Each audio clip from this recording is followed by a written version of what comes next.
Hi, it's Robin Teflon here.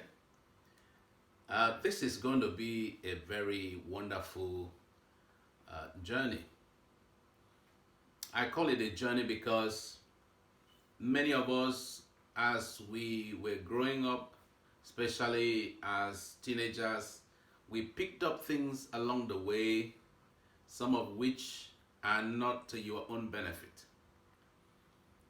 There are things that are exciting, there are things that bring temporary pleasure, but they are not good for a long journey. In the long run, you discover that many of the things we thought were things we couldn't do without, they were very sweet and pleasant, they are not good. They could satisfy you, you know, in the moment. They could give you the instant pleasure. But in the long run, that turns round to work against you. For instance, the candies, sweets, many of these things that are overloaded with sweeteners and sweet themselves are not healthy for our bodies. And look at it. Many of the things that will allow you to enjoy living in your body, allow your body to be the place you love living in, and interacting with people and being able to do the things that are in your heart to do, many of them are things that are not sweet to your taste. But why would you make that choice? It's because you know. Many of those things that felt sweet, many of those things that felt like ice cream, and some people want ice cream to be their main meals every time. That's not what you are going to get. Instead, what we are going to do is we are going to go through a time of detoxing our mind, a time of mental training, develop the mental muscles, the psychological muscles, and be able to understand why we do the things we do and why you should develop new habits, because everything that is succeeding, everything that is failing on a regular basis, you can trace them to habit. Now, if you are discovering that every relationship that you get into doesn't last, what is the question? Is it just a matter of luck? Is there any way you can have enough information, be well trained and programmed to always get it right the first time? My answer is a capital yes. There are things that fail not because the people are not good, it's because they are not equipped. They are not trained.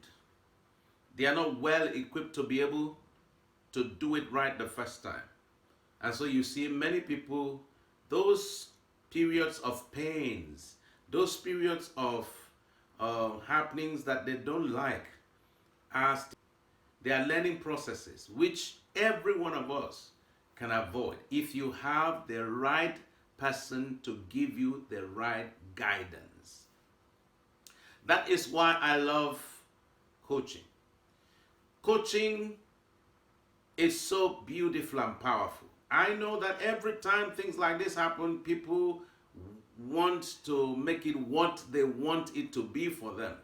But coaching in its real sense should be that if I am your coach, I'm going to invest my time, my wisdom, my knowledge, my skill, everything I have, my abilities, my contact, my connections, my exposure, to invest it into you and into your ideal future. I take that again.